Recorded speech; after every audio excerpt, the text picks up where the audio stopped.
अस्सलाम वालेकुम नाज़रीन, आप देख रहे हैं प्रोग्राम सिटी एट 10 और मेरा नाम है अना यूसुफ। आज का प्रोग्राम कुछ लोग बहुत सारी शिकायत करते हैं, कुछ लोग अपने बच्चों को ऑब्जर्व करने में कुछ गलतियां कर देते हैं, कुछ माइलस्टोन होते हैं, अगर वो स्किप होते चले जा रहे हैं तो फिर ख़तरा हो सकता है। आपका बच्चा कब चल रहा है, कब बोल रहा है, कब वो चीज़ें पिक करना शुरू हुआ है, कुछ चीज़ें आपको बहुत ज़्यादा गौर से देखनी पड़ती हैं।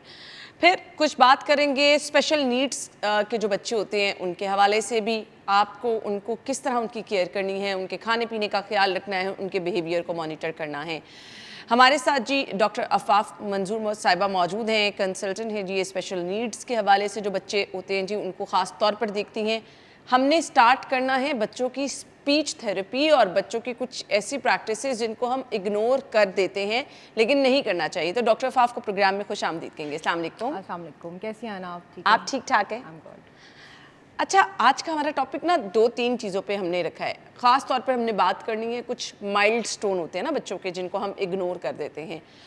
किस एज में क्या क्या चीज़ें बच्चों की आपको गौर से दिखनी चाहिए? टॉपिक बहुत इम्पॉर्टेंट है और अना, अगर मैं आपको ये बताऊं कि इस टाइम ग्लोबली आप स्पीच के हवाले से बात कर रही थी तो 12 में से एक बच्चा जो है वो किसी न किसी तरह से माइलस्टोन्स ख़ास तौर पे स्पीच के हवाले से उसमें डिलेड है। और पाकिस्तान की भी सूरत हाल कोई बहुत बेहतर नहीं है। आजकल हर तीसरा घर जो है जिसमें बच्चे हैं वहाँ पे कोई ना कोई एक बच्चा ऐसा मौजूद है जो कि स्पीच डिले का शिकार है या फिर उसके साथ जो स्पीच माइलस्टोन्स हैं उसमें डिले है। ऑफ कोर्स उसकी बहुत सारी रीज़न्स हैं। अगर मैं कैटेगोरिकली बताऊं तो 3 मेजर रीज़न्स हमें नज़र आती हैं। एक तो बायोलॉजिकल रीज़न है, यानी इट्सेल्फ कोई बायोलॉजिकली कोई ऐसी डेफिशिएंसी है, कोई डिसऑर्डर है जिसकी वजह से बच्चा बोल नहीं पा रहा। दूसरे एनवायरमेंटल फैक्टर्स होते हैं और तीसरा बहुत इंपॉर्टेंट फैक्टर जिसको हम अक्सर इग्नोर कर देते हैं वो इमोशनल होता है। सो बायोलॉजिकल की अगर मैं बात ये करूं जेनेटिक भी होता है? बिल्कुल जेनेटिक भी हो सकता है। बायोलॉजिकल जो है वो genetic one of the factor जो बायोलॉजिकल फैक्टर्स में आता है। और इसमें अगर आपके फैमिली में कुछ पैटर्न ऐसा है तो हमें देखने को मिलता है। लेकिन डिले का मतलब ये है, वो होता है थोड़ा देर से बात करना ना, यानी जैसे अगर आप एक बच्चा जो है वो 9 महीने में पहला लफ्ज़ बोल लेता है तो दूसरा बच्चा अगर हम कहेंगे तो वो साल के अंदर लफ्ज़ बोल लेता है। सो इसका मतलब है कि वो 1 साल में बोल रहा है। इसी तरह से अगर हम इसको ये जानना चाहते हैं कि फैक्टर्स क्या हैं या वो रेड फ्लैग्स क्या हैं, जैसे आपने माइलस्टोन्स की बात की कि जब हमें पता लग जाए कि ये अब ठीक नहीं है, जैसे something needs to be concerned और इसको अपने फोकस करना है, वो क्या पॉइंट्स हैं। इसके बहुत सिंपल से मैं 3 चीज़ें बता देती हूँ। At the age of 1 year, 1 साल की उम्र में अगर बच्चा नाम को रिस्पॉन्ड नहीं करता तो this is a serious red flag. यानी बच्चे जो हैं वो 1 साल की उम्र में अगर बोल भी नहीं पा रहा तो आप बुलाते हैं, उसको पुकारते हैं, वो अपने नाम को रिस्पॉन्ड करता है।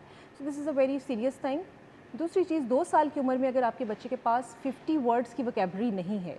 50 वर्ड्स क्या है? जैसे कि उसकी रोज़मर्रा की ज़िंदगी के जो लफ्ज़ हैं, खाना, पानी, कोई भी जो चीज़ें इस्तेमाल कर रहा है, मामा उसके नाम बाबा, है ना, रूटीन मामा के बाबा, वर्ड्स हैं। टॉयज़ के नेम्स और कुछ भी।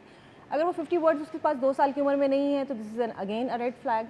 अगर आप 3 साल पे पहुंच जाते हैं, जैसे कि हमारे घरों में आमतौर पे पेरेंट्स वेट करते रहते हैं, कोई बात नहीं, ज़रा बोल लेगा, छोटा है, ऐसा हो गया, वैसा हो गया, कुछ ना कुछ उसके साथ कोई ना कोई फैक्टर्स बहाने चल रहे होते हैं। तो उसमें आप ये याद रखिए कि 3 साल की उम्र में अगर बच्चा एक ऐसा जुमला बोलता है जिसे कि बाकी लोग समझ नहीं पाते, यानी एक स्ट्रेंजर समझ नहीं पाता माँ के अलावा, माँ तो बच्चे की हर ज़ुबान समझ लेती है, ठीक है।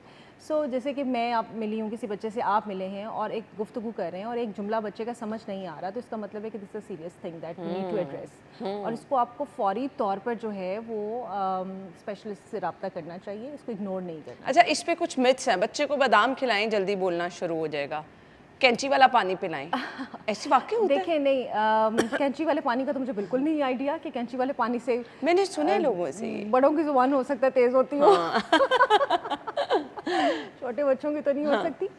फूड फैक्टर होता है, लेकिन एक हेल्दी न्यूट्रिशन जो कि तमाम बच्चों के लिए है वो सबके लिए होती है, ठीक है। लेकिन फिर भी आप जैसे मैंने कुछ रेड फ्लैग्स बता दिए हैं, अगर आपको लगता है कि कहीं कोई उसका जो माइलस्टोन्स है प्रॉपर्ली अचीव नहीं हो रहे, तो वहाँ पे आप ये घरेलू नुस्खे मत आजमाएं। उसमें यकीनन कोई वजह है जिसकी वजह से बच्चा बात नहीं कर पा रहा। ठीक है, एक तो ना बात करना। अच्छा, एक बच्चे बोलना शुरू होते हैं लेकिन उनकी जुबान साफ नहीं होती और काफी एज तक नहीं होती, वो बिल्कुल वर्ड्स को, वो जिस हमारी आम टर्म में लोग कहते हैं ये तो तोतला बोलता है। तोतला बोलता है, बिल्कुल। अच्छा देखिए, एक तो ये कि बच्चा 2.5 साल की उम्र तक कुछ वर्ड्स की फॉर्मेशन, साउंड्स की फॉर्मेशन कर रहा होता है, ठीक है, सो दैट इज़ ओके, वो कर रहा होता है, उसको आप इग्नोर कर सकते हैं, लेकिन जैसे मैंने कहा 3-3.5 साल की उम्र तक बच्चे की जो मोस्टली लव्स हैं वो ठीक हो जाते हैं और वो अप्रोप्रिएट बोलना शुरू कर देता है। लेकिन जिसको आप तोतलापन कह रहे हैं या स्टमरिंग कह रहे हैं, उसको भी हम 2 तरीके से देखते हैं। एक ये है कि अगर तो वो तोतलापन बच्चे में 3.5-4 साल की उम्र के बाद आया, जो कि मोस्टली होता है, क्योंकि ये साइकोलॉजिकल है, इमोशनल ट्रॉमा के ज़रिए आता है, जिसमें बच्चे हकलाना शुरू कर देते हैं। अगर तो ये चीज़ उसके अंदर 3.5-4 साल या इवन 5 साल के बाद भी बच्चों में आ जाती है, तो फिर तो हम ये साइकोलॉजिकल फैक्टर के साथ ही इसको ट्रीट करते हैं, उसी को कंसिडर करते हुए। ये काबिल इलाज है? बिल्कुल बिल्कुल है। इसको आप जितनी जल्दी आप इसको एड्रेस करते हैं, इसकी थेरेपीज़ होती हैं और घर में भी पेरेंट्स को भी कुछ ट्रेनिंग्स दी जाती हैं, तो बच्चे बेहतर हो जाते हैं।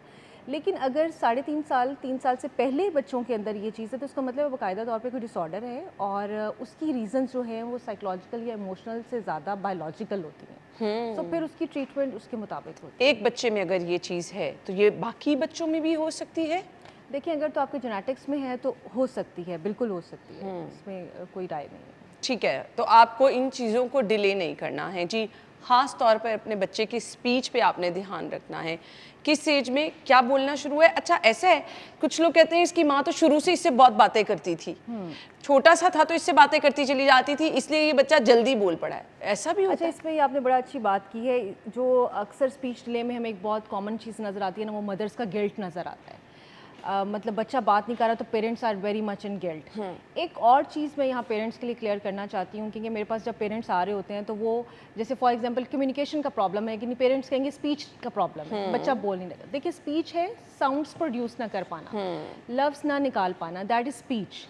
और एक चीज़ है लैंग्वेज, जिसका ताल्लुक ये है कि बच्चा समझ नहीं। अच्छा, मैं इसकी एग्जांपल ऐसे देती हूँ कि अगर बच्चा समझ रहा है, आपके साथ इशारों से बात कर रहा है, लेकिन बोल नहीं पाता, तो वो स्पीच का प्रॉब्लम है, यानी साउंड्स प्रोड्यूस नहीं कर पाता। लेकिन अगर बच्चा समझता भी नहीं है और एक्सप्रेस भी नहीं कर पाता, तो इसका मतलब है कि उसके पास कुछ लफ्ज़ नहीं है। एक और कंडीशन भी है जिसमें हो सकता है कि बच्चा समझता है, सुनता है, लेकिन अपनी बात ही कन्वे नहीं कर पाता, वो कम्युनिकेशन का प्रॉब्लम है। और वो अक्सर ऑटिज्म के साथ जो बच्चे हैं उनके अंदर बिल्कुल, मैं ये कहना चाह रही थी कि शायद ये ऑटिज्म वाली निशानी होती है।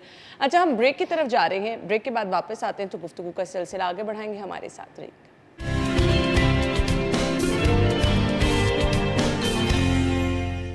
Welcome back once again. Doctor Afaf हमारे साथ मौजूद हैं। सो हम बात कर रहे थे बच्चे डिले से बोलते हैं, अब किस एज के बाद आपको स्पीच थेरेपी स्टार्ट करा देनी चाहिए?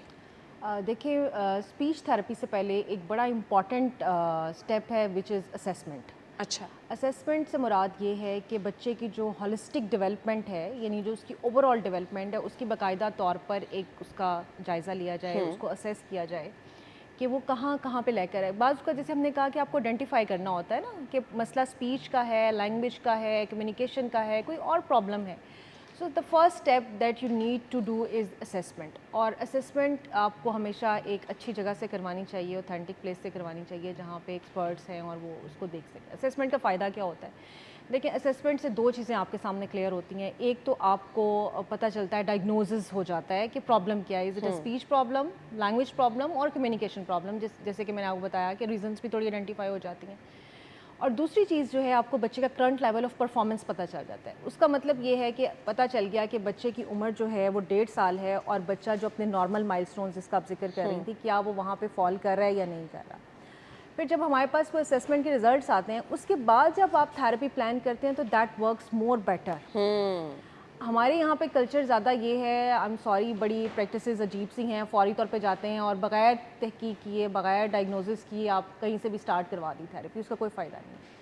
अच्छा, दूसरी बात ये है कि थेरेपी के लिए बेस्ट एज, अगर आप स्पीच के हवाले से बात करते हैं, तो right after like 18 months you can go for this. आप 18 माह की उम्र के बाद से कर सकते हैं। अच्छा, इसमें कम्बिनेशन क्या है? आप इसमें कम्बिनेशन ये है कि ये बच्चे एटलीस्ट 20 मिनट्स किसी भी थेरेपी सेंटर पर भी जाके थेरेपी ले सकते हैं, और साथ में इसको पेरेंट्स को भी इंगेज किया जाता है, मदर्स को भी इंगेज किया जाता है, उन्हें भी बाकायदा प्लान दिया जाता है। क्योंकि बच्चे ने अगर सिर्फ 20 मिनट या 30 मिनट एक प्ले बेस्ड थेरेपीज़ एक थेरेपी सेंटर या यूनिट में जाके करनी है, क्लिनिक पर जाके करनी है, तो बाकी तो टाइम उसने घर पे स्पेंड करना है ना।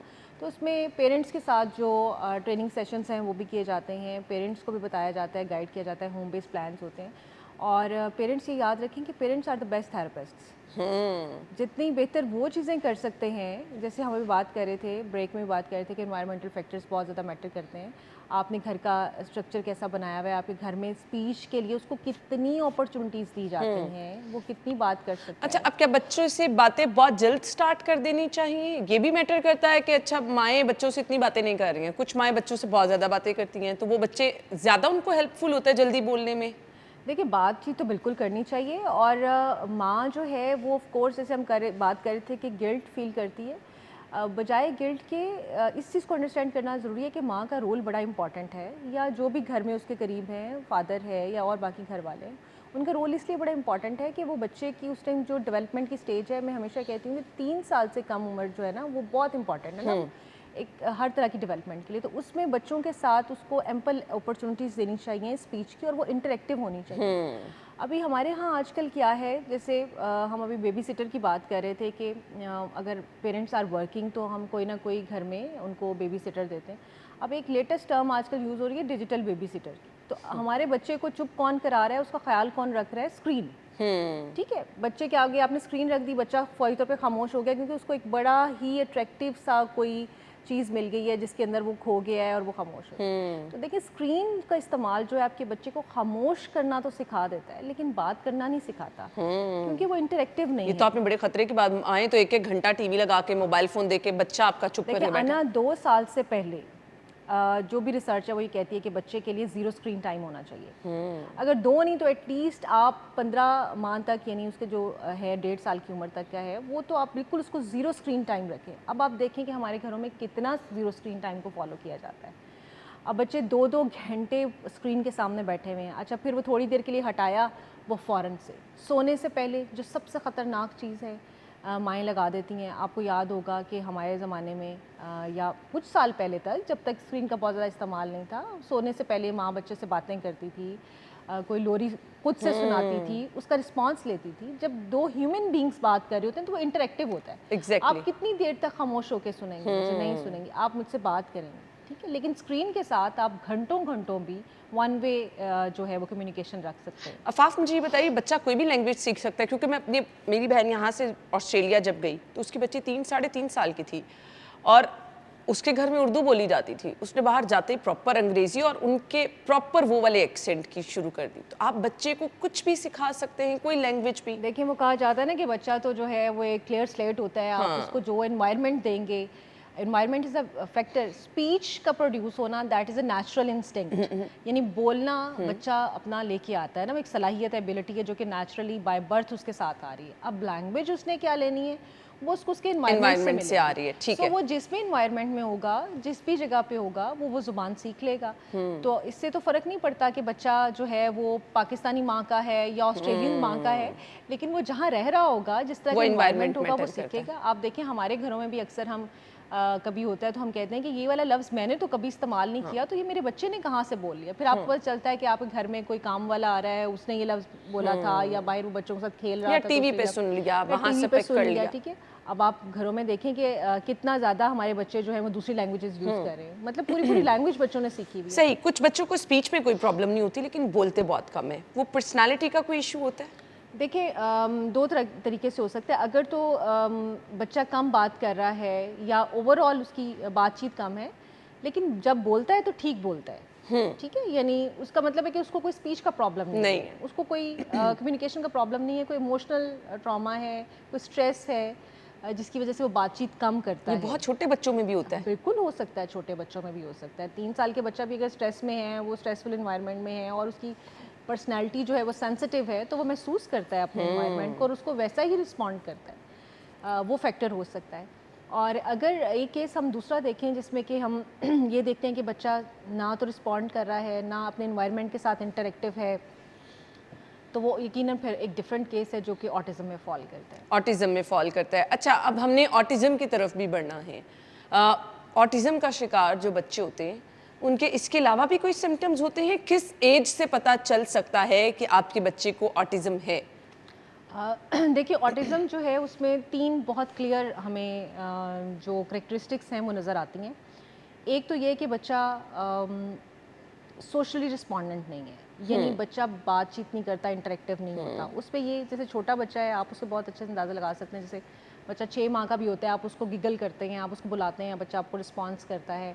ये बच्चे आपको रिस्पॉन्स नहीं करते हैं, आपके एक्सप्रेशंस को फॉलो नहीं करते हैं, आपको आई कांटेक्ट नहीं देते हैं। जैसे मैंने कहा कि बच्चे की उम्र अगर 1.5 साल है, 1 साल है और वो अपने नाम को रिस्पॉन्स नहीं कर रहा। दूसरी चीज़ जो है, इनका सोशल इंटरेक्शन बहुत लिमिटेड हो गया, बिहेवियर इनका बहुत वियर्ड होते हैं। कुछ इनके अंदर जो है वो रेपिटेटिव मूवमेंट्स होती हैं और वो उनके बिहेवियर्स की वजह से होती हैं, सेंसरी इम्पल्सेस की वजह से होती हैं। वो कोई भी मूवमेंट्स हो सकती हैं, जैसे कि हाथ को बार बार हिलाना, घूमना, घूमती हुई चीज़ों को देखना। अच्छा, इसमें एक बड़ा पेरेंट्स बाज़ इसमें करते हैं कि सारे बच्चे, छोटे बच्चे जो हैं वो घूमती हुई चीज़ को देखते हैं, सारे बच्चे लाइट को देखते हैं। तो ये फिर कैसे हम डिफरेंस क्रिएट करें कि ये बच्चा जो है इसको ऑटिज़म है। देखिए, कोई भी जो बच्चा लाइट को घूर रहा होगा, तमाम छोटे बच्चे घूरते हैं, जब आप उसमें इंटरवीन करते हैं तो बच्चा आपकी तरफ अटेंशन देता है। ये बच्चे नहीं करेंगे, ये घंटों घंटों उस चीज़ को देखते रहेंगे, घंटों घंटों घूमती हुई चीज़ों को देखते रहेंगे, अपनी चीज़ों की तरतीब बनाते रहेंगे। फिर एक ये कंसर्न आता है माँओं का, बल्कि अगर मैं आपको ये कहूँगी कि जो माएँ मेरे पास आती हैं वो कैसे प्रेजेंट करती हैं केस, यानी अक्सर उन्हें ये लगता है कि मेरा बच्चा तो बहुत ही हम्बल बच्चा था, बहुत काम बच्चा था, ये तो घंटों घंटों बैठ के अपने कॉर्नर में खेलता रहता था, तो मैंने तो कभी बॉदर नहीं किया। मैंने कहा मेरा बच्चा बहुत शरीफ है, ठीक है, ये तो तंग ही नहीं करता। लेकिन देखें, खेलना, दौड़ना, भागना, तंग करना, ये नॉर्मल माइलस्टोन्स हैं छोटे बच्चों के। अगर वो भाग दौड़ नहीं रहा, आपसे इंटरेक्शन नहीं कर रहा, तो इसका मतलब है कि there is some concern, there is a difference. बच्चा आपसे मांगता नहीं है खाने को, बच्चा आपको अपनी तकलीफ़ नहीं बताता, रिस्पॉन्स नहीं करता तकलीफ़ के ऊपर, बाकी बच्चों के साथ घुल मिल के खेलता नहीं है, तो ये तमाम चीज़ें इंडिकेटर हैं जो कि आपको बताती हैं कि ये बिल्कुल। प्रॉब्लम्स हैं वो। अच्छा जी, अगर आपके बच्चे को स्पीच डिले का इशू है, आप 3-4 साल की एज में बच्चे को एडमिशन करा देते हैं, स्कूल जाएगा, बोलना शुरू कर देगा, ये प्रैक्टिस ठीक है? देखिए, स्कूल बिल्कुल एक डिफरेंट चीज़ है। स्कूल का जो कॉन्सेप्ट है अर्ली एज में, वो इंटरेक्टिव होने के लिए है, सोशलाइजेशन के लिए है, लर्निंग के लिए है। हम अक्सर ये पेरेंट्स गलती करते हैं कि जब हमें कोई बच्चे के साथ कोई भी मसला होता है तो हम कहते हैं कि इसको स्कूल ना भेजा जाए। जब तक ये बोलेगा नहीं, आप इसको स्कूल ना भेजें। अक्सर मेरे पास माएँ आती हैं 3 साढ़े 3 साल की उम्र तक, क्योंकि मैक्सिमम पेरेंट्स वेट करते हैं 3 साढ़े 3 साल, और जो भी स्पीच के या लैंग्वेज के इश्यूज होते हैं, पेरेंट्स को 4 साल की उम्र तक मेरे पास आते हैं मोस्टली। ठीक है, अच्छा, अब वैसे काफ़ी सेंसिटाइजेशन हो चुकी है, पेरेंट्स इस चीज़ को समझते हैं, अर्ली एज में भी आते हैं, लेकिन मेजोरिटी पेरेंट्स जो है वो 4 साल की उम्र तक आते हैं। जब मैं उनसे पूछती हूँ कि आपने इनकी स्कूलिंग का क्या किया, तो कहते नहीं, बोलता ही नहीं, हम इसको स्कूल कैसे भेजें।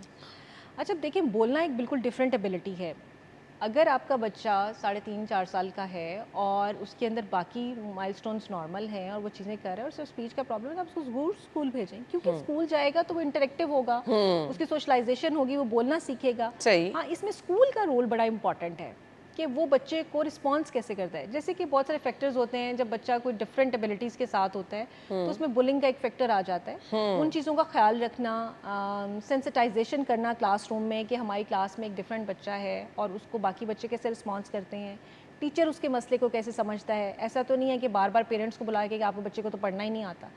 भाई, सिर्फ एक पढ़ना या रीडिंग करना तो मकसद नहीं है ना स्कूल का। स्कूल में तो और बहुत सारी एक्टिविटीज़ हैं बच्चे ने सीखनी होती है, तो स्कूलिंग ज़रूर करवाएं बच्चों की। स्कूल बहुत सारे मसाइल का हल होता है, लेकिन स्कूल के साथ आपकी कम्युनिकेशन बहुत अच्छी होनी चाहिए, इंटरेक्टिव होनी चाहिए। पेरेंट्स को भी पता होना चाहिए कि उन्होंने स्कूल में कम्युनिकेट करना है, स्कूल से छुपाना नहीं चाहिए, टीचर को कॉन्फिडेंस में लेके बता के आप ज़रूर बच्चों को स्कूल भेजें। ठीक है, और नॉर्मल बच्चों के स्कूल में ही आपके बिल्कुल बच्चे नॉर्मल बच्चों के स्कूल में भेजना चाहिए, क्योंकि अगर आपका बच्चा बोल नहीं रहा, वो फिर लगता है कि बहुत पीछे रह जाएगा ना। देखिए, स्कूलिंग अब तो ये कॉन्सेप्ट चेंज हो चुका है स्पेशल स्कूल्स का। स्पेशल स्कूल सिर्फ उन बच्चों के लिए होने चाहिए जो कि बहुत प्रोफाउंड लेवल पे ये सीवियर डिसेबिलिटीज़ का शिकार है, जो कि आम माहौल में मैनेज नहीं कर पाते हैं। उनको बहुत स्पेशलाइज्ड अकोमोडेशंस की ज़रूरत होती है, वो स्पेशल स्कूल्स में जाएं। अदरवाइज़ हर बच्चे का हक है कि वो एक आम स्कूल में आम बच्चों की तरह खेले कूदे पढ़े और अपनी ज़िंदगी को ठीक है जी, ऑटिज्म का शिकार जो बच्चे होते हैं, उनको क्या स्कूल भेजना चाहिए, किस एज से भेजना चाहिए?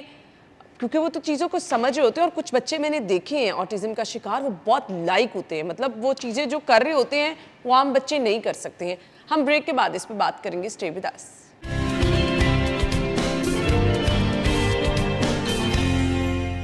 Welcome back once again. Doctor Afaf हमारे साथ मौजूद हैं। वो माएँ ज़रा गौर से सुन लें जिनके बच्चे स्पीच डिले होते हैं, क्या करना है उनको? देखिए स्पीच ले पे हमने बात की है कि उसके लिए फ़र्स्ट स्टेप यही है कि आप फ़ौरी तौर पे डॉक्टर से कंसल्ट करें, और उसमें अगर आपके पास चाइल्ड स्पेशलिस्ट अवेलेबल है वो फ़ौरी तौर पे आइडेंटिफाई कर देते हैं कि बच्चे के साथ ये प्रॉब्लम है, और फिर वो रेफ़र भी कर देते हैं कि जहाँ पे बच्चे को जाना चाहिए, स्पीच थेरेपिस्ट के पास जाना चाहिए, और अपना फिर वहाँ से असेसमेंट करवाएं सबसे पहले, और फिर उसको प्रॉपर थेरेपी स्टार्ट करवा दें। थेरेपी की ड्यूरेशन क्या होनी चाहिए, depends on the condition of the child, बच्चे की जो भी प्रॉब्लम होती है उस पर डिपेंड करता है, लेकिन थोड़ी लॉन्ग टर्म हो सकती हैं। 3 से 6 महीने के अंदर बहुत वाज़िया डिफरेंस जो है बच्चों के अंदर आ जाता है, अगर सिर्फ स्पीच का प्रॉब्लम है तो। ठीक है, क्योंकि देखिए कंसंट्रेटेड फोकस होता है, जो भी एरियाज़ होते हैं जिन पे काम करने की ज़रूरत होती है, स्पीच थेरेपिस्ट उसके ऊपर काम करता है, पेरेंट्स को गाइड करता है, तो बहुत क्विकली रिजल्ट्स आ जाते हैं। स्पीच थेरेपी का प्रोसेस बाज़ लंबा भी हो जाता है कुछ बच्चों के लिए। फॉर एग्जांपल जैसे हम ऑटिज़म की बात कर रहे थे, उनके अंदर स्पीच के जो इश्यूज़ हैं या कम्युनिकेशन के इश्यूज़ हैं वो लॉन्ग टर्म भी हो सकते हैं, और बाज़ आपको सालों पे वही थेरेपीज़ भी चलती हैं, लेकिन उनका इफ़ेक्ट ऑफ कोर्स आता है। So it's a long term process, लेकिन पेरेंट्स को थोड़ा पेशेंस के साथ चलना होता है। रिजल्ट्स आपके सामने आना शुरू हो जाते हैं 3 से 6 महीने के अंदर। जितनी अच्छी आप एक्सरसाइजेस बच्चों को करवाएंगे, रेपिटिशंस करवाएंगे, उतने रिजल्ट्स आपके पास बेहतर आना शुरू हो जाएंगे। ठीक हो गया। कुछ सोशल प्रेशर की बात कर लेते हैं। ऑटिज़म का शिकार बच्चे होते हैं, बड़े स्पेशल बच्चे होते हैं, और इनमें कुछ चीज़ें आम बच्चों से बहुत मुख्तलिफ होती हैं। ये जो हमारे यहाँ कह दिया जाता है बच्चा पागल है, ये बच्चा ठीक नहीं है, इसको बिल्कुल अलहदा कर दो, ज़्यादती करते हैं हम। देखिए ऑटिज़म के बच्चों को पागल कहना तो बहुत ही वो बात ऐसी है। हम तो छोटी सी भी किसी के साथ कोई मसला होता है, किसी बच्चे का कद छोटा है, नाक मोटा है, रंग काला रंग है, काला है, तो हाँ। हम उसको भी जो है वो लेबल कर देते हैं और उसको भी बातें सुना देते हैं। वैसे भी समझ ना आ रही, और पागल तो एक बड़ा कॉमन सा लफ्ज़ है। लेकिन ऑफ कोर्स जो ऑटिज़म का शिकार बच्चे हैं उनके अंदर कुछ डिफरेंट करैक्टरिस्टिक्स होती हैं जो कि उन्हें बाकी बच्चों से मुख्तलिफ बना रही होती हैं। जैसे कि मेरे पास माएँ आती हैं, परेशान होती हैं, मेरा बच्चा, बाकी बच्चे तो सब आराम से बैठे हुए हैं और घुल मिल के खेल रहे हैं, मेरा बच्चा किसी के साथ घुलता मिलता नहीं है, इसने मुझे कभी माँ नहीं कहा। मेरी ख्वाहिश रहती है, बल्कि कुछ बच्चे तो एक पेरेंट के साथ अटैच हो जाते हैं। मेरे पास ऐसी माएँ भी आई हैं जिसमें बच्चा माँ को मारता भी है, वो माँ को पसंद ही नहीं करता। अब इसका मतलब ये तो नहीं है कि माँ बच्चे से प्यार नहीं कर रही है, लेकिन उसकी एक कंडीशन है जिसकी वजह से वो सारी सिचुएशन में है। तो ये बड़ी डिफरेंट सिचुएशंस होती है। फिर इसी तरह से बच्चा जब उस बच्चे को आप मॉल्स में नहीं लेके जा सकते, शॉपिंग एरियाज़ में नहीं लेके जा सकते कि वहाँ पे शोर होता है, उनकी सेंसिटिविटी बहुत ज़्यादा है, साउंड के हवाले से होगी, तो बहुत ज़्यादा शोर बर्दाश्त नहीं करेगा। ये लाइट्स आपकी जो इतनी सारी लगी हुई हैं, मेरे और आपके लिए नॉर्मल हैं, लेकिन वो इनके लिए से बहुत ज़्यादा जो है वो डिस्टर्ब होगा। तो आप देखें ना उनकी लाइफ कितनी डिफ़िकल्ट है। इसी तरह से स्कूल में जा रहा है, अगर जाने के लिए वो सोचते हैं तो वो कहते हैं कि क्लासरूम में बाकी बच्चों के साथ एडजस्ट नहीं करेगा, बैठेगा नहीं, तो ये बड़ी डिफ़िकल्ट सिचुएशन है पेरेंट्स के लिए। और जब ऐसे बच्चे बाहर जाते हैं, मोहल्ले में गए, रिश्तेदारों में गए, तो ऑफ कोर्स बातें सुनने को मिलती हैं। बच्चे को भी स्टैम्प किया जाता है, पेरेंट्स को भी स्टैम्प किया जाता है, फैमिलीज़ को कहा जाता है कि तुम्हारे गुनाहों की कोई सज़ा होगी, तुमने फ़लाँ के साथ ये किया होगा तो ये हो गया। माँओं को अक्सर ताने सुनने पड़ते हैं कि तुमने ख़्याल नहीं रखा होगा, प्रेगनेंसी में ख़्याल नहीं रखा होगा, जब बच्चा पैदा हुआ तुमने पूरी तवज्जो नहीं दी, तुमसे बातें नहीं करती थी, तुमने उसको मोबाइल का इस्तेमाल ज़्यादा करा दिया, तुमने फ़लाँ कर दिया, ये कर दिया, वो कर। तो ये सारे प्रेशर्स हैं पेरेंट्स के ऊपर बहुत ज़्यादा।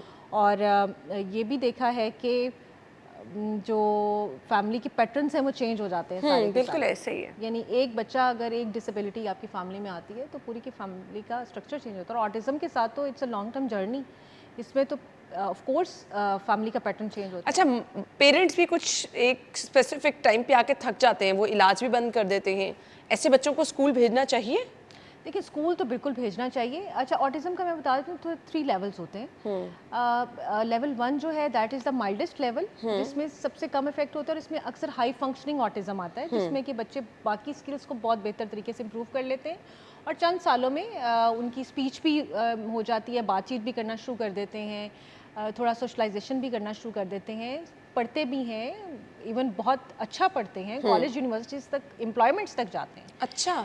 लेकिन जो लेवल 2 से लेवल 3 के दरमियान के बच्चे हैं वो थोड़ा सा डिफ़िकल्ट केस होता है। लेवल 3 पे तो उन्हें लाइफ लॉन्ग सपोर्ट चाहिए होती है, उन्हें through out the life support चाहिए होती है, उन्हें एक कोई ना कोई कंपेनियन चाहिए होता है जो उन्हें गाइड करे, बताए चीज़ों के मुतालिक। सो वो थोड़ा सा एक डिफ़िकल्ट केस है। अदरवाइज़ लेवल 1 और लेवल 2 के जो बच्चे हैं उनको ज़रूर स्कूल भेजना चाहिए। अकोमोडेशंस चाहिए होती हैं वहाँ पे।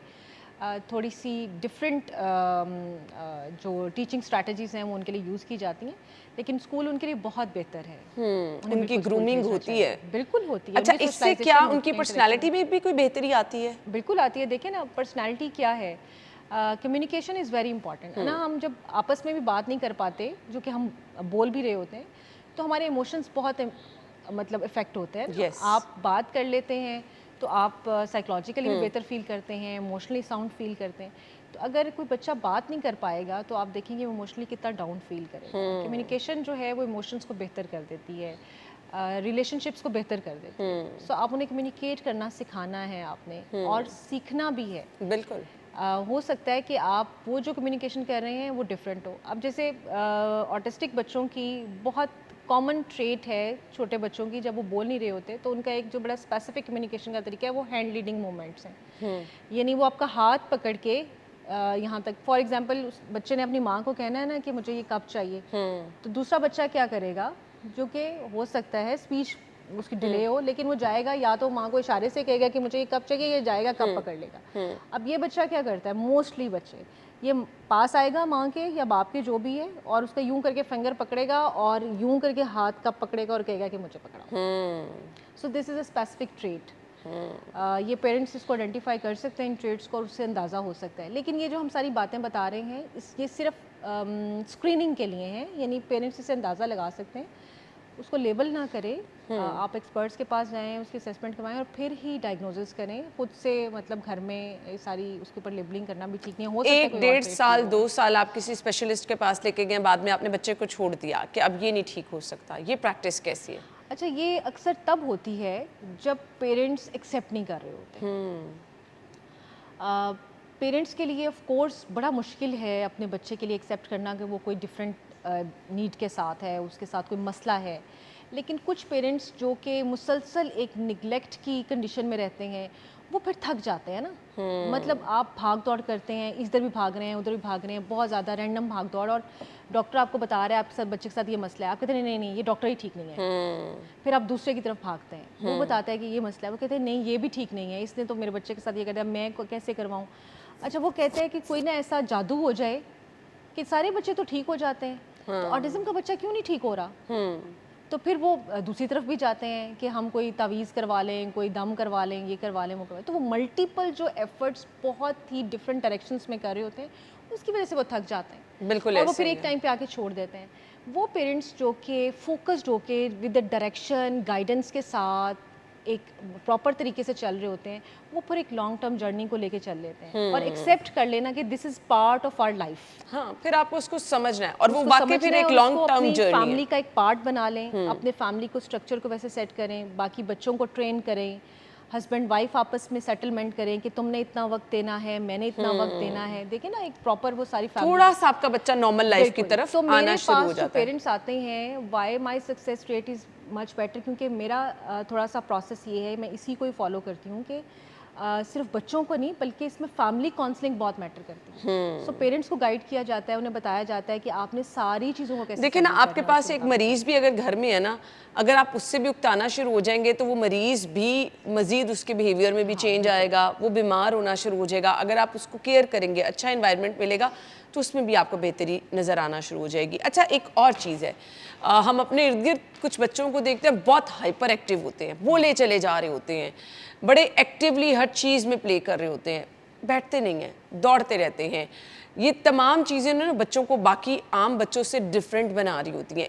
इस टाइप के बच्चों के साथ क्या प्रॉब्लम होता है, इस पे हम बात करते हैं, हमारे साथ रहिएगा।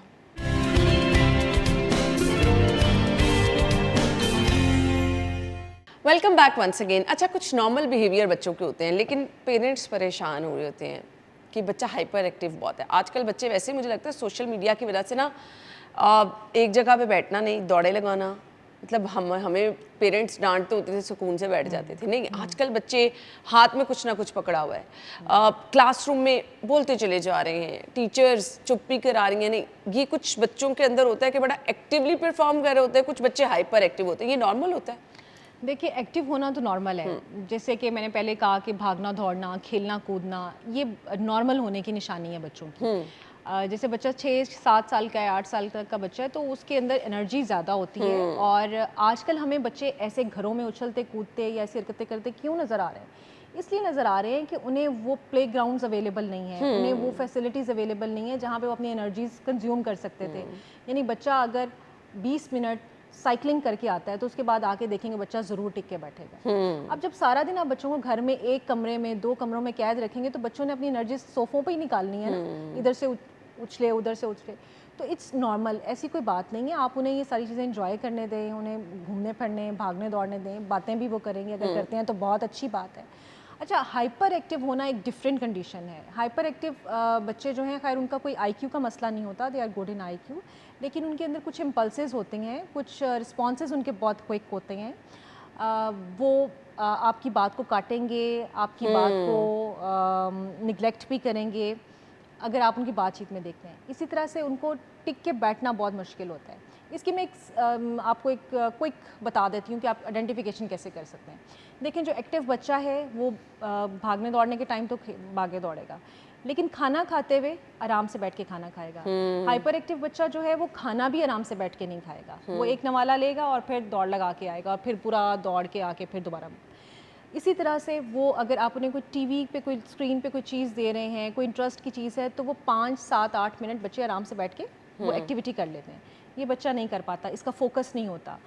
जैसे हम पजल्स की बात कर रहे थे, आप इन बच्चों को पजल्स दें, ये नहीं बना पाएंगे, ये फौरी तौर पे उकता जाएंगे, इन्हें क्विकली नई एक्टिविटी चाहिए होगी, एक चीज़ एक ही दूसरी। तो ये बड़ा क्लियर इंडिकेशन है। अगर तो ऐसी चीज़ें आपके अंदर, बच्चे के अंदर हैं, तो फिर ये हाइपर एक्टिविटी है। Otherwise if they are normally, वो अपनी पढ़ाई में ठीक हैं, बातचीत कर रहे हैं, भागते दौड़ते हैं, आपसे कहते हैं कि जी हमें बार बार खाना दें और हमें बार बार उछलना कूदना है, तो फिर आप उनके लिए थोड़ी सी फिजिकल एक्टिविटीज़ को प्लान करें। आप देखें कि आप उन्हें कितने दिन पार्क लेके जाते हैं, आप उन्हें क्या फुटबॉल खेलने की कोई अपॉर्चुनिटी देते हैं, क्रिकेट खेलने की, कोई भी जो भी फिजिकल एक्टिविटी उनके लिए। बच्चों की नींद कितने टाइम होनी चाहिए, और बहुत ज़्यादा सोने वाले बच्चों का क्या जहन कमज़ोर होता है, क्या वो बीमार होते हैं? देखिए, जो छोटा बच्चा है ना 2 साल तक का बच्चा है, वो तो 14 से 16 घंटे उसकी एक नॉर्मल नींद है। स्कूल जाने की जो एज का बच्चा है, उसके लिए नॉर्मल नींद जो रिसर्च रिकमेंड करती है वो 10 से 12 घंटे है। ठीक है, 10 घंटे बच्चे के लिए सोना बड़ा ज़रूरी है। जो कि स्कूल जाने की उम्र का बच्चा है, उसको 10 घंटे की नींद चाहिए। अब आप देखें, जो ये सारे आप सिम्टम्स और कंडीशंस बता रही हैं, बच्चों के अंदर बेचैनी है, स्ट्रेस है, भागना दौड़ना है, वो हमारे लाइफस्टाइल चेंज की वजह से है। बिल्कुल, क्या एग्जैक्ट, बच्चा आपका अग्री। 10 घंटे सो रहा है, रात आप उसको 12-1 बजे सुलाते हैं, सुबह आप उसको 6 बजे उठा देते हैं कि तुम्हारी वैन आ गई है, उसके बाद बच्चा सारा दिन जो है वो भाग दौड़ में लगा है, उसकी नींद पूरी नहीं हुई। जब नींद पूरी नहीं होगी, उसका प्रोसेस जो कि नींद के दौरान नेचुरली हमारे बायोलॉजिकल चेंजेस आ रही होती हैं, हमारे सेल्स को जनरेशन मिल रही होती है, वो नहीं हो रहा होता, तो बच्चे ने कैसे फोकस करना है। फिर आप बच्चों के लाइफस्टाइल में आप देखें उनका खाना पीना कैसा है, क्या वो हेल्दी फूड ले रहे हैं, जंक फूड ले रहे हैं। जंक फूड के इस्तेमाल की वजह से, मीठे के इस्तेमाल की वजह से, कोल्ड ड्रिंक के इस्तेमाल की वजह से हाइपर एक्टिविटी ज़्यादा होती है। सो आप बच्चों के फूड पैटर्न्स को भी फॉलो करें, क्या बच्चा ठीक से खाता पीता है या नहीं, उसकी डाइट क्या है, आप उसे क्या दे रहे हैं, जूसेस दे रहे हैं, उसको चीनी वाली चीज़ें ज़्यादा दे रहे हैं, तो उसके अंदर हाइपर एक्टिविटी ज़्यादा आएगी। सो ये उसके पूरा लाइफस्टाइल आपको चेंज करना पड़ेगा। तो मेरे ख्याल में हमारे अपने लाइफस्टाइल्स बड़ों के आजकल ख़राब हैं, तो बच्चों के लिए भी बड़ा मुश्किल है ठीक करना। ठीक है, वो बच्चे जो बहुत ज़्यादा सोते हैं, उनके साथ क्या कोई प्रॉब्लम होता है? 8 से 9 साल के बच्चे हम देखते हैं, अच्छा यहाँ से उठे, यहाँ सो गए, यहाँ सो, ये कोई वीकनेस होती है? बिल्कुल, अगर तो देखें, जैसे मैंने कहा 10 घंटे की नींद है, बच्चा आमतौर पे 9 से 12 घंटे की नींद एक दौरानी है नॉर्मल सा, अगर वो है तो ठीक है। अगर बच्चा इससे ज़्यादा सो रहा है तो of course this is something red flag. इसका मतलब है कि उसकी बॉडी के अंदर कोई वीकनेस है, कोई मसला है, उसकी नींद जो है वो क्वालिटी स्लीप नहीं है। देखिए, सोना, घंटे कितने सोना है उससे कहीं ज़्यादा इंपॉर्टेंट ये है कि आप जितने घंटे सो रहे हैं वो क्या क्वालिटी स्लीप थी कि नहीं। अगर तो वो क्वालिटी स्लीप है तो फिर तो उसके बाद बच्चा इतनी देर सोता ही नहीं है। सही। इसका मतलब है कि उसके साथ कुछ इश्यूज हैं जिसको आपको देखने की ज़रूरत है। ठीक हो गया, इस चीज़ को आपको इग्नोर नहीं करना कि आपका बच्चा क्यों लेथार्जिक है, क्यों मुसलसल सोता जा रहा है। हम कहते हैं अच्छा चलो रेस्ट कर रहा है, कोई बात नहीं, थका हुआ होगा, बट आपको गौर करना है, अगर रूटीन में ये चीज़ें हो रही हैं तो फिर इसके लिए आपको प्रॉपर डॉक्टर के पास जाना है। अब अक्सर हम देखते हैं बच्चे ना सोए हुए, आंखें उनकी खुली हुई हमें महसूस हो रही होती हैं, वो क्यों होता है? नहीं, वो भी वीकनेस होती है। हाँ, बहुत ज़्यादा थकावट के बाद अगर आप सोते हैं तो थोड़ा बॉडी जो है एक्स्ट्रा रिलैक्स होती है, तो उसमें समटाइम्स थोड़ा सा तो कुछ वैसे जेनेटिक भी होता है, हम जेनेटिक्स की बात करें तो उसमें स्लीप पैटर्न के आप सोए हुए कैसे हैं, बाज़ लोगों का मुंह भी खुला हुआ होता है, थोड़ी सी आंखें खुली होती है, तो इतना कोई मसला नहीं है। अगर बाकी सब चीज़ें ठीक है तो आप इसको इग्नोर कर सकते हैं। ठीक हो गया है। बट अगर मुसलसल आपको लग रहा है ना कि आपका बच्चा रूटीन से ज़्यादा सो रहा है, वो वीक भी है और फिर हर टाइम थका हुआ रहता है, यहाँ से उठा यहाँ गिर गया यहाँ गिर गया, यानी जो नॉर्मल एक्टिविटी होती है ना, अगर वो नहीं है तो फिर आपको अपने बच्चे को लाजमी तौर पर डॉक्टर के पास भी लेके जाना है। बाकी जो हम चीज़ें मिस कर रहे हैं, हम कह रहे हैं ना आपका बच्चा हर टाइम मोबाइल फ़ोन पे, हर टाइम टीवी पे, एक्टिविटीज़ कुछ एज के साथ बच्चों की रखनी चाहिए। प्लेग्राउंड्स में नहीं लेके जा सकते आप, अपने घर में कोई प्ले एरिया ऐसा बनाएं। अगर वो भी नहीं हो सकता, साइकिलिंग वगैरह की ऑप्शन ओवरऑल आपके बच्चे की हेल्थ के लिए बहुत अच्छी होती है। आजकल तो पेट्रोल महंगा हो गया इतना, तो बड़े भी करें साइकिलिंग। हाँ, ये वैसे आपने सही ऑप्शन दी है जी। बड़े भी हेल्दी भी रहेंगे, सेहत भी अच्छी रहेगी, जेब भी अच्छी रहेगी, तो दोनों चीज़ें मैटर करती हैं। सो आज की इस तमाम डिस्कशन का मकसद क्या था कि हमने अपने बच्चों के माइलस्टोन को देखना है। स्पीच, बच्चों का चलना, बच्चों की हेल्थ, बच्चों का खाना पीना, ये तमाम चीज़ें अगर आप टाइमली देखते चले जाएंगे तो बच्चों की ग्रोथ में ये चीज़ें बड़ी मैटर करती हैं। अगर हम इनमें से कुछ भी चीज़ इग्नोर कर देंगे ना, क्योंकि हमारे यहाँ ये होता है कि जी एक बच्चा हुआ तो अभी वो साल 1.5 साल का दूसरा बच्चा हो गया, आपने पहले वाले बच्चे को इग्नोर किया, आप दूसरे बच्चे की तरफ लग गए, तो ये चीज़ें जो है ना आपके लिए बहुत ज़्यादा नुकसानदेह हो सकती हैं। बच्चों को प्रॉपर टाइम देना आजकल बहुत कम हो गया है, क्योंकि बहुत सारे पेरेंट्स, माएँ भी और फादर ऑलरेडी दोनों ही जो हैं, अगर आप घर में नहीं होते हैं, जॉब कर रहे हैं, बच्चों को प्रॉपर टाइम नहीं दे रहे, वहाँ से भी बच्चों की कुछ कमियां जो हैं वो पैदा होना शुरू हो जाती हैं। मुसलसल इग्नोर बच्चे जो हैं उनको अगर आप देखें वो सोसाइटी में सही तरह से परफॉर्म नहीं कर सकते। इवन जब आप उनको स्कूल भी भेजना शुरू कर देते हैं, वो अकेले रहते हैं, चुप रहते हैं और रूम्स में अपने अकेले बैठे रहते हैं। आजकल बच्चों में ये बड़ी आदत है कि बच्चे बिल्कुल अकेला रहना पसंद करते हैं। देखिए, आप इस आदत को आइडेंटिफाई करते हैं जब बच्चा 9-10 साल का टीन एज में आता है, तो कहते हैं हमारा बच्चा अकेला बैठना शुरू हो गया। आप ये बताएं, आपने बच्चे को जब ब्रॉटअप कर रहे थे, जो उसके एज थी, उसमें आपने बच्चे को कैसा एनवायरनमेंट दिया था? आपने तब से ही सिखाया उसको ये था कि भाई अकेले बैठना है तुमने? तो अब बच्चे की वो आदत बन चुकी है, आप बच्चे को क्यों ब्लेम कर रहे हैं? आपने बच्चे को अपॉर्चुनिटीज कितनी दी? जब आपने बच्चे को अपॉर्चुनिटीज ही नहीं दी हैं, तो फिर इसका मतलब है कि बच्चे ने तो अकेला ही बैठना है ना। इसमें बच्चे का कसूर नहीं है, इसमें बच्चे के एनवायरनमेंट का कसूर है। बिल्कुल, उसको आप ठीक करें, एनवायरनमेंट को ठीक करें, बच्चा खुद ब खुद ठीक हो जाएगा। बिल्कुल ऐसे ही है। अच्छा, इसमें ये भी मैटर करता है कि आप बच्चे को इग्नोर कर रहे हैं, एक बहन भाई को ज़्यादा प्रेफरेंस घर में दी जा रही है, वो बच्चे को ये चीज़ें भी मेरे ख्याल से ट्रिगर कर रही होती हैं। बिल्कुल, ये भी फैक्टर है। सिबलिंग्स में बैलेंस रखना अपॉर्चुनिटीज़ का, ये भी बहुत ज़रूरी होता है, और बच्चे इससे बहुत ज़्यादा कन्फ्यूजन का भी शिकार होते हैं, लैक ऑफ कॉन्फिडेंस भी होता है, और बच्चों की जो बॉन्डिंग होती है सिबलिंग्स की आपस में, वो भी बहुत मैटर करती है कि आप किस तरह से उसको मैनेज कर रहे हैं। और सारा मोबाइल टाइमिंग बच्चों की हमें कम करनी है। किस एज में आपने बच्चे को मोबाइल देना स्टार्ट करना है? अगर आपको लग रहा है कि अच्छा पेरेंट्स ऑफिस होते हैं, बच्चे के लिए ज़रूरी है घर में मोबाइल होना चाहिए, तो ये आपके बच्चे के लिए, मैंने आपको बताया जो रिसर्च रिकमेंड करती है 2 साल तक तो 0 स्क्रीन टाइम होना चाहिए, और like 3 years to upwards like 5 आप 1 से 2 घंटे का उन्हें स्क्रीन टाइम दें, और ज़रूर दें, क्योंकि लेकिन उसमें देखें कि स्क्रीन टाइम कैसा है। स्क्रीन टाइम के लिए 2 चीज़ों को आपने नोटिस करना है। एक तो स्क्रीन पे वो कंटेंट क्या देख रहे हैं, दूसरी चीज़ को वॉचिंग करें। को वॉचिंग का मुराद ये है कि पेरेंट्स साथ बैठ के देखें। अगर आप बच्चे को स्क्रीन के ज़रिए सिखाना चाहते हैं और स्पीच भी सिखाना चाहते हैं, तो फिर को वॉचिंग करें। यानी जो स्क्रीन में चल रहा है, साथ बच्चे को बैठे हुए इंटरवीन करते जाएं, बताते जाएं, देखो ये चल रहा है ना, ये बात हो रही है ना, ये ऐसे हो रही है ना। उससे बहुत ज़्यादा फ़ायदा होता है स्क्रीन का। अगर आप उसको छोड़ देते हैं स्क्रीन के साथ सिर्फ, और वो बैठा खेलता रहे, जैसे कि आपने कहा कि हमें बच्चे नज़र आते हैं कि अपने कमरे में बैठे हुए हैं, अब माएँ क्या करती हैं, माएँ कहती हैं हम अपना काम कर लें कोई, और ये ठीक है अपने गेम खेल रहा है, 1 घंटा सुकून से बैठा है, तो वो तो फिर उसकी एक हैबिट साइड डेवलप हो जानी है, और वो उसकी ओवरऑल डेवलपमेंट पे भी इफेक्ट होती है। मैसेज क्या होगा देखने वालों के लिए? देखिए, बच्चा जो है उसके कुछ नॉर्मल पैटर्न्स हैं, और उसको आपने ऑब्ज़र्व तो करना ही करना है, लेकिन उसके लिए अपनी कोशिश जारी रखें। अगर आपको पता चल गया है कि आपके बच्चे के साथ कोई प्रॉब्लम है, उसमें परेशान होने की ज़रूरत नहीं है, उसके सॉल्यूशंस की तरफ फोकस करें। और अगर तो कोई ऐसी प्रॉब्लम है जो कि थोड़ा लॉन्ग टर्म है, जैसे कि हमने ऑटिज़म की बात की, तो उसमें फिर अपने आप को एक्सेप्टेंस के साथ एडजस्ट करने की कोशिश करें। अपने रिसोर्सेज को रीच आउट करें, हेल्प सीख करें। हम इस टाइम जो है ना सबसे ज़्यादा प्रॉब्लम ये है कि हम हेल्प सीख नहीं करते। बिल्कुल ऐसे ही है। कुछ दोस्त तो आपके ऐसे होंगे ना जो आपको अच्छा एडवाइस कर सकें, कुछ आपके इर्द गिर्द ऐसे लोग मौजूद होते हैं जो आपको हेल्प करते हैं, सपोर्ट करते हैं।